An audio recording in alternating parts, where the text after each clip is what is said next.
ای پسرم، اگر عملی به اندازه یک دانه خردل درون صخره‌ای یا در آسمانها و زمین باشد، خداوند آن را به حساب می آورد، بدان که خداوند لطیف و آگاه است.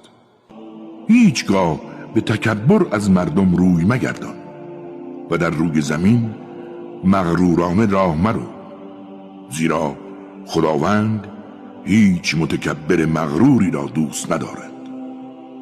در مشی خود متعادل باش، صدایت را بلند مکن که ناشناخته ترین صداها صدای خران است.